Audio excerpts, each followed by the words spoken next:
As a mom, you want to be able to protect your kids from everything. And when you're stripped of that, I didn't know how to be without my kids. I still don't.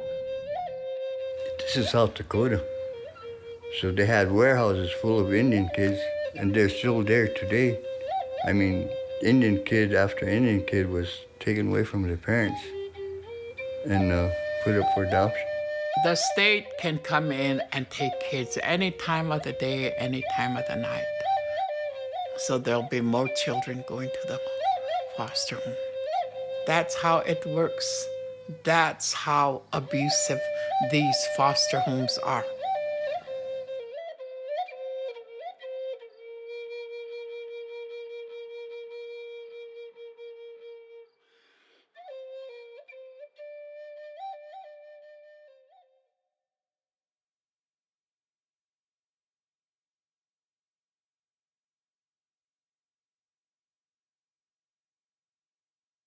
They took the boys exactly 1 week after Aiden's first birthday. That was the hardest thing. Thinking about them waking up the next morning, not knowing where they're at, crying. Everything was happening so fast. They took my boys, they took my old lady, they took me. They stun gunned me that night. I had scars up and down my legs. I was beaten. I was thrown in a cell. And when I got up, my whole life was turned upside down.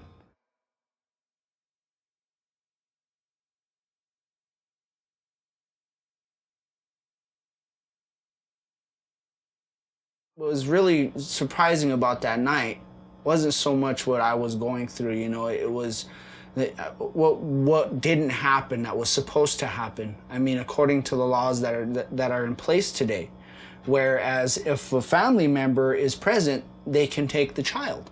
Well, there wasn't 1, 2, there was like 3 or 4 older Native American adults that weren't even a part of the situation we were in, that could have taken the children. The police immediately told them, no, these kids are going to DSS. When they took my grandsons, I came to see what was going on, and I went to see the 2 boys at the social services with my son. Well, when I told the court that I was the grandmother and I was there to get my grandsons to take them home, they told me I had to adopt my grandsons, and before I could see them, I had to take fostering and adopting classes. I did everything they said. I complied with them. I did their classes. I did the home visits. I got a house. I rented a house. So you know what? They can pull all these little strings, and we are the puppets. And what we do doesn't matter anyway. You know, they could give us a hoop, we'll jump through that, but it doesn't do us any good. No matter what we do, it's never gonna work.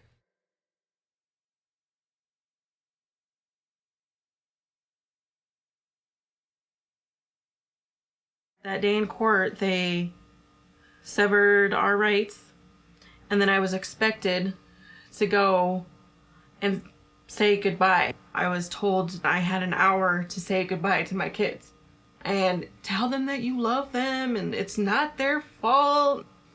I have an hour with my kids. And you want me to tell them that I'm sorry. I just wish they'd give my grandsons back, you know?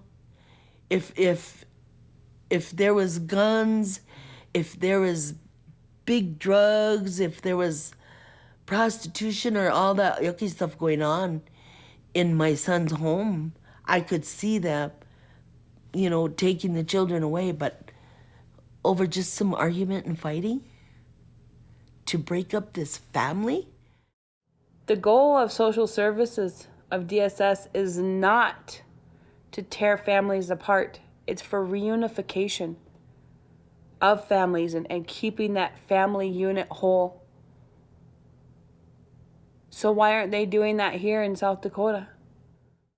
If ICWA is being followed, no Native child should be placed with a non-native family. Not that they're bad, but they should be with their own, with their people, to learn their culture, to learn their history of who they came from, hopefully where they're going to, and they should be always around their Teoshpai, their family.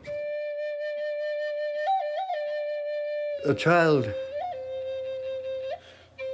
believes that his father and mother are the strongest people in the world. Their parents take care of them and, nurture them. That makes them respect them and appreciate them.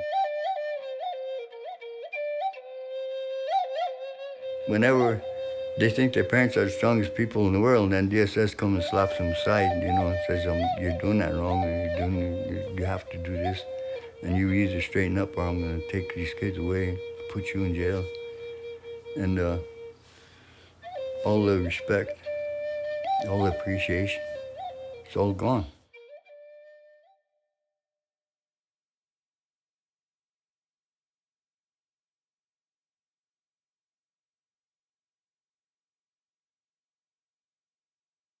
They were giving me these drugs like, Prozac and two other ones I didn't even know the names of, which scared me because I don't even know what I was taking. They just basically said, hey, take this, and if you didn't take it, they would physically restrain me and throw me in my room and not let me out, for an extended period of time until I wanted to take the medication.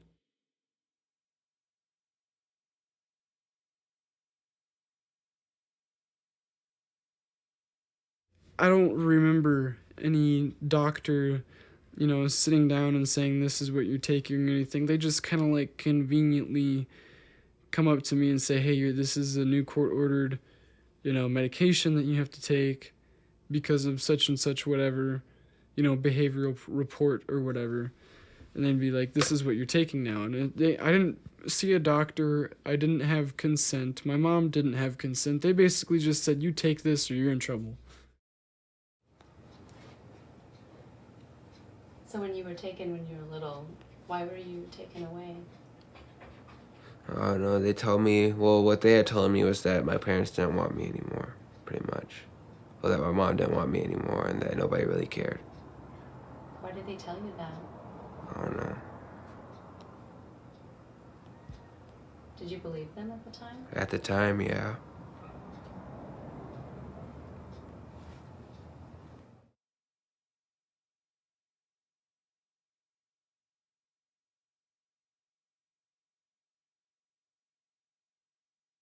When you were away from your mom, from your family, what did you want more than anything?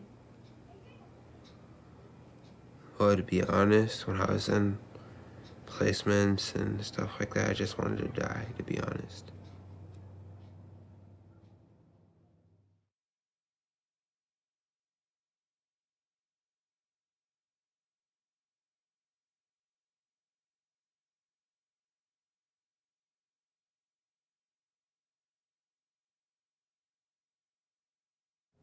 There are some kids in Mobridge right now that are living in dire straits that are Caucasian.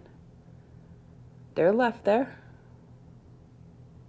You put a Indian or indigenous person, same exact situation. 100% of the time they're gonna get taken and told they're unfit. Push for parental right termination. I feel like I have to go to the hospitals and give these booklets out to these Indian girls to tell them this is what you need to do if you ever get your kids taken away. Here you have a manual for learning how to breastfeed and all this kind of stuff. Well, here's a manual to get your kids back. They make money off of our kids. The more Indian kids they have in the system, the more money they get. Every day I go through this every day. I don't cry every day. I don't get busted up every day, but every day in my heart, I know there's something gone. something that isn't right. You take a man's firstborn son away from him. Firstborn son, my pride. And it's tough to have pride anymore. Look what they done to that mother, and they done to my son. And I can't even see my grandkids. How do you undo blood? How do you undo that? How can you say those are no longer members of your family? How could they undo that?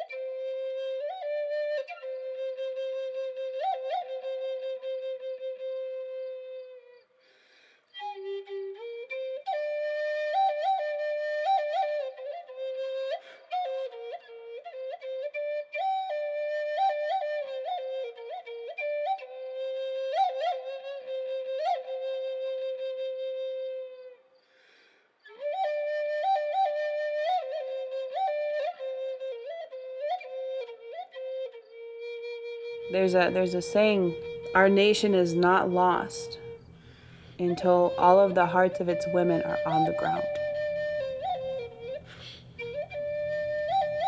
They may be broken, but they're not on the ground yet.